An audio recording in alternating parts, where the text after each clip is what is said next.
The date, 14th October 1066. The place, Hastings, a day destined to be etched in the annals of English history. Dawn broke, casting an eerie glow over two massive armies poised for a battle that would decide the fate of England. The air crackled with anticipation, a palpable tension gripping the hearts of Englishmen and Normans alike. The Saxons, under King Harold Godwinson, stood shoulder to shoulder, a formidable force atop Senlac Hill. Their shields, a wall of linden wood, gleamed under the rising sun. Across the valley, the Norman army assembled, a tapestry of colours and cultures, a testament to William, Duke of Normandy's ambition. Norman knights, clad in chainmail, adjusted their helmets, their lances pointing menacingly towards the Saxon lines. Amongst them were Bretons, Flemings and adventurers drawn by the promise of land and glory. The stage was set, the actors ready. The fate of England hung precariously in the balance.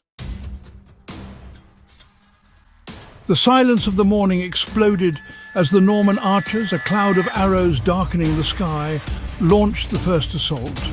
The Saxon shield wall held firm, arrows raining harmlessly against the solid wood. Then came the deafening crash of Norman cavalry, a thundering wave of steel and horseflesh. But the Saxons stood firm, their discipline and resolve unbroken.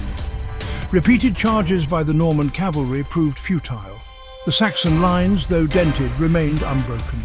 Each Norman attack was met with fierce resistance, the air thick with the clang of steel, the screams of the wounded, and the battle cries of both sides. For hours the battle raged, a brutal dance of death and defiance. A rumour, like a whisper on the wind, swept through the Norman ranks. William the Bastard, as he was known, was dead. Panic started to set in. The Norman advance faltered, their formations losing their cohesion. Seizing the opportunity, the Saxons surged forward, their battle cries echoing across the blood-soaked field. Victory seemed within reach, but William was not dead. He rode through the ranks of his wavering army, his helmet pushed back, revealing his face to his men.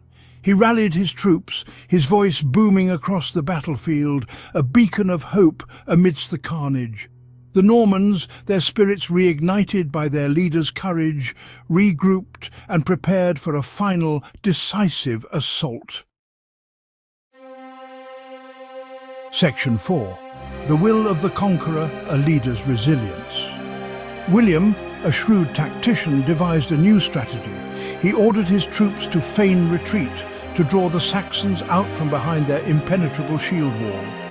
The Normans, masters of deception, made their retreat look convincing, their lines falling back in apparent disarray. The Saxons, believing victory to be within their grasp, surged forward, abandoning their defensive position. The trap was sprung. As the Saxons charged down the hill, the Normans wheeled around, catching their enemy in the open. The tide of the battle had turned. The Saxon advance faltered, their ranks thinning under the renewed Norman assault. Still, they fought on, their courage undiminished, their loyalty to their king unwavering. Section 5. The Arrow of Fate, a Kingdom Lost. The battle raged into the twilight. Then tragedy struck. An arrow fired blindly into the fading light found its mark, piercing King Harold's eye. The Saxon king, their brave leader, was dead. With their king slain, their spirits broken, the Saxon resistance crumbled. The day belonged to William. The Battle of Hastings was over. William, Duke of Normandy, had become William the Conqueror. This decisive victory marked the end of Anglo-Saxon rule in England. A new era had dawned, one that would see the Norman language, culture and law woven into the very fabric of English society. The consequences of this fateful day would resonate through the centuries, shaping the destiny of a nation.